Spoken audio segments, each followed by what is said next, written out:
ক্যান্ডিতে series নির্ধারণী তৃতীয় ওয়ানডেতে বাংলাদেশকে ৯৯ রানে হারিয়েছে শ্রীলঙ্কা। এতে ৩ ম্যাচ সিরিজ ২-১ জিতে নিয়েছে স্বাগতিক দল।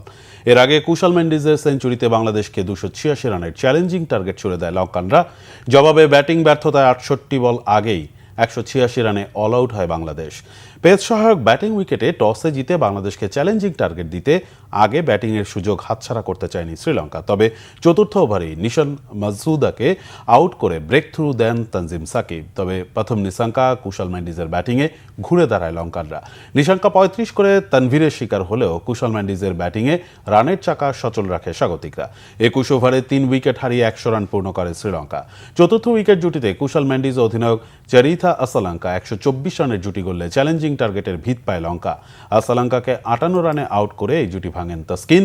অন্যদিকে কুশাল ১১৪ বলে ১৮ বাউন্ডারিতে ১২৪ করে শামীম হোসেনের বোলিংয়ে কট অ্যান্ড বোল্ড হন। বাংলাদেশের বোলারদের টাইট বোলিংয়ের বিপক্ষে শেষ ১০ ওভারে ৬৩ এবং শেষ ৫ ওভারে ৩৬ রানের বেশি নিতে পারেনি লঙ্কানরা।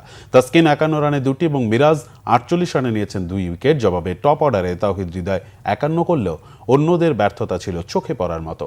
তানজিদ তামিম ১৭, পারভেজ ইমন ২৮, নাজমুল শান্ত ০, অধিনায়ক মিরাজ ২৮, জাকের আলী ২৭, শামীম হোসেন ১২ রানে আউট হয়ে ব্যর্থতার ধারাবাহিকতা বজায় রেখেছেন।